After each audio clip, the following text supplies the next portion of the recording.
In a valley surrounded by tall silver mountains, there was a kingdom called Lyra.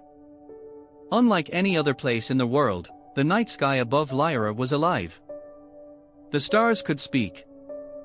Every evening, when the sun dipped below the horizon, the stars whispered to the people. They told stories of faraway lands. They sang lullabies that made children sleep peacefully. And they gave advice to kings and queens. But not everyone listened. Some thought the stars were just illusions. Some feared them. Yet one little girl loved them more than anyone else. Her name was Amira. Amira was 9 years old. She had curly black hair and eyes that shone like midnight. Every night, she sat on the palace balcony, waiting for the first star to appear. She would wave and whisper, "Hello, friends." And the stars always answered. "Hello, Amira," they would say in gentle voices. The stars became her companions. They told her about oceans beyond her kingdom. They described deserts with golden sands. They even spoke of other stars far away, who shone in other skies. Amira longed to see those places herself.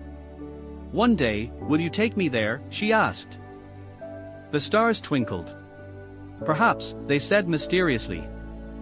But the kingdom of Lyra faced danger. A greedy duke named Malrek sought to control the stars. He believed their voices could grant him power. He wanted them to reveal secrets of wealth and war. But the stars refused to speak to him. This made Malrek furious.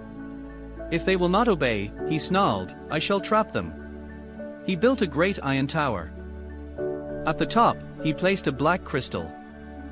The crystal could pull starlight from the sky. One night, the tower glowed with dark power.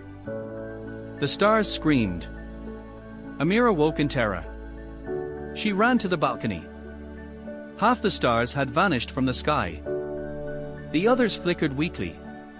"Help us, Amira," they cried. Tears filled her eyes. She rushed to her parents, the king and queen. "We must save the stars," she begged. But the king shook his head. "It is too dangerous. Malrek is powerful." The queen held Amira close. "Stay safe, my child." But Amira's heart burned with determination. That night, she packed a satchel. She filled it with bread, a flask of water, and her little flute. Then she slipped out of the palace. The stars guided her steps. "This way, Amira," they whispered faintly. She crossed rivers. She climbed hills. She walked through dark forests. Animals watched her curiously but did not harm her. The stars lit her path. Finally, she reached Malrek's tower. It loomed high, scraping the heavens. Black light swirled around the crystal. Amira shivered. "How can I defeat him?" she whispered. The stars answered, "Your courage is stronger than his greed." Amira crept inside. The tower was cold and silent. Shadows stretched along the stone walls. She climbed stair after stair. Her legs ached. But she did not stop. At last, she reached the top. Malrek stood there, cloaked in black. His eyes gleamed with hunger. He raised his hands, feeding power into the crystal. More stars dimmed above. "Stop!" Amira cried. Malrek turned. He sneered. "A child. What foolishness is this?" Amira's knees shook. But she stood tall. "You must release the stars." Malrek laughed cruelly. "They belong to me now." "No," Amira said firmly. "They belong to everyone." She pulled out her flute. Malrek frowned. "What is that?" "A toy." Amira lifted it to her lips. She began to play. The melody was soft at first, sweet and gentle. The sound floated like moonlight. The stars heard her song. They flickered brighter. Their voices joined, humming with her tune. The black crystal trembled. Malrek snarled. "Stop this at once." But Amira played louder. Her courage filled every note. The tower shook. Cracks spread across the crystal. Malrek lunged at her. But beams of starlight struck him. He screamed as the light burned away his greed. The crystal shattered. The stolen stars flew free. They soared back into the sky, blazing with joy. The night was bright once more. Amira lowered her flute, panting. Malrek collapsed, powerless. He vanished into shadows. Only his cloak remained. Amira stepped to the balcony of the tower. The stars shone down brilliantly. "You did it, Amira," they cheered. She smiled through tears. "I only did what was right." A star brighter than all the rest descended. It hovered before her. "Amira, you are brave and pure of heart. From now on, you shall be the guardian of the stars." Amira gasped. "What does that mean?" "Whenever the stars are in danger, you will hear our call," the star explained. "And you will have the power to protect us." A silver pendant appeared around her neck. It glowed softly, like starlight. Amira touched it in awe. "I promise to protect you always." The stars sang in joy. Amira made her way back down the tower. Dawn was breaking. Birds sang in the forest. She returned to the palace as the sun rose. The king and queen were waiting anxiously. When they saw her safe, they wept with relief. "Amira? Where have you been?" She explained everything. Her parents listened in shock. At last, the king knelt before her. "You have done what none of us could. You are truly the hope of Lyra." The queen kissed her forehead. "We are so proud of you." That night, the stars shone more brightly than ever. People filled the streets, gazing upward. They heard the stars' voices clearer than before. The kingdom rejoiced. Amira walked among them, smiling. No one knew she was now the guardian.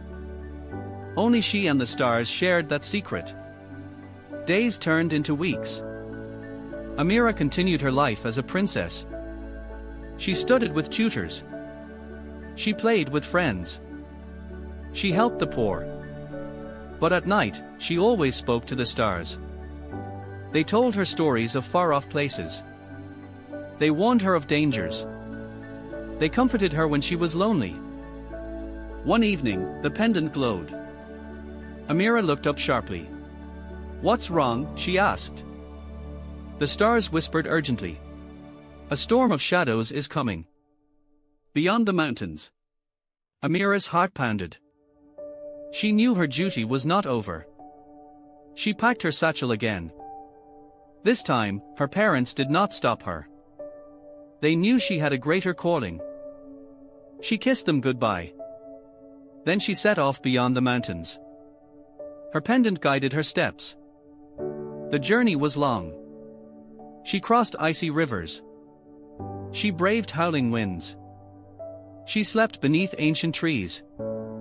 At night, the stars whispered encouragement. "We are with you, Amira." Finally, she reached a desolate land. The sky was dark here. No stars shone above. Shadows twisted across the ground. Amira raised her pendant. It glowed fiercely, pushing back the darkness. She pressed forward. At the center of the land stood a black vortex. Shadows poured from it endlessly. Amira trembled but did not turn back. She lifted her flute once more. Her melody soared. The shadows hissed, writhing in pain. The pendant flared brighter. Stars began to pierce through the sky above. One by one, they returned. Their light rained down on the vortex. The shadows shrieked. The vortex cracked. It collapsed into nothingness. Silence fell. The stars glittered again, free. Amira lowered her flute, exhausted. She fell to her knees, panting. "It is done," whispered the stars. Amira smiled weakly. then the world is safe. She staggered back to her feet. Slowly, she returned to Lyra. The journey back was long, but she felt peace in her heart. When she arrived, the kingdom welcomed her with cheers. Flowers were thrown at her feet. Children sang songs about her bravery. The king declared a festival of light. For 7 nights, lanterns filled the sky. Amira stood on the balcony, watching them rise. The stars sparkled overhead. "Well done, guardian," they whispered. Amira bowed her head. "Thank you for trusting me." The stars laughed softly. "We always will." Years passed. Amira grew older. She became wise and kind. She guided her people with compassion. And every night, she spoke to the stars. They never stopped whispering. They never stopped shining. And they never forgot the little girl who saved them. Amira's name became legend. Songs were sung of the guardian princess. Children pretended to wear silver pendants. They played games of saving the stars. And in the heavens, the stars twinkled proudly. They knew the world would always remember her, even after her time passed. Because courage never fades. And kindness never dies. One star said, "She will live in our light forever." Another replied, "And we in hers." The kingdom of Lyra prospered.